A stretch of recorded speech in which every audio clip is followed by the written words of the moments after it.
हमारे उत्तराखंड राज्य में जो माध्यमिक शिक्षा में पढ़ाने वाले अध्यापक हैं, जिनको आप अक्सर हाई स्कूल या इंटर कॉलेज के अध्यापकों के रूप में जानते हैं, उनके भी लगभग 6-7 साल से प्रमोशन नहीं हो रहे हैं। जो व्यक्ति एलटी में यानी कि सहायक अध्यापक में पिछले 25 साल से नौकरी कर रहा है, वो उसी पद से रिटायर हो जा रहा है या उसका फिर अगला प्रमोशन नहीं हो रहा है। और एक अध्यापकों में एक और भी चिंता है हमारे उत्तराखंड में, जो इंटर कॉलेज का प्रधानाचार्य होता है उसकी ओपन भर्ती की जा रही है। यानी कि अध्यापकों से कहा जा रहा है कि तुम फॉर्म भरो, अगर तुम पास होगे तो तुम्हें प्रिंसिपल पद पर प्रमोशन मिलेगा। तो यार, जो अध्यापक अभी 58-59 साल में चल रहे हैं, जिन्होंने पढ़ाई छोड़ दी है, टच में नहीं है, वे उस कंपटीशन में कैसे पास होंगे। और अधिकारी लोग मान रहे हैं कि वे भी उनको भी कंपटीशन में बैठना चाहिए।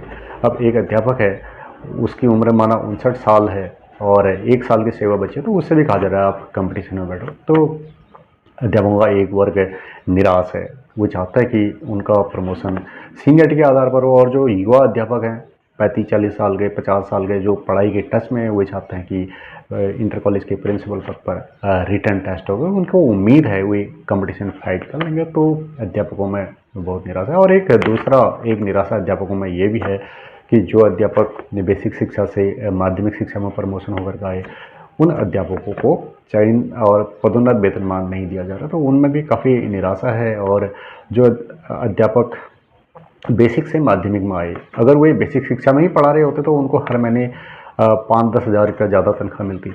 वहाँ कक्षाएं भी 3 ही थी, कक्षा 6-7-8 पढ़ाना पड़ता था।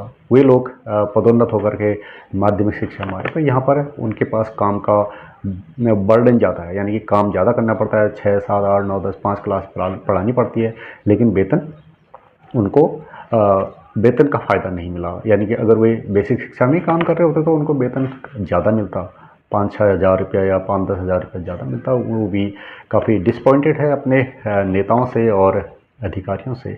आपने सुना होगा, एक फौज का जवान सिपाही से लेकर के जेसीओ तक बन जाता है और हर बार उसको पदोन्नति के साथ कुछ न कुछ बेनिफिट मिलते हैं, सुविधाएं मिलती हैं।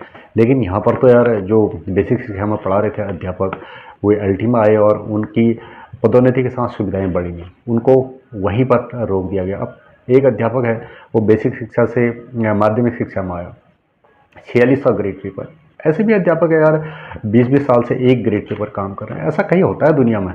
और ऐसी पदोन्नति आपने सुनी है क्या? पदोन्नति के बाद भी कुछ बेनिफिट नहीं मिल रहा है। मिलना चाहिए ना। पदोन्नति तो तब होती है जब उसका रुतबा बढ़े, उसका पद बढ़े। लेकिन क्या है, उत्तराखंड राज्य बनने के बाद क्या यहाँ के अध्यापक अपने शासन से, अपने प्रशासन से संतुष्ट हैं? ये एक सोचने वाला विषय है। और इस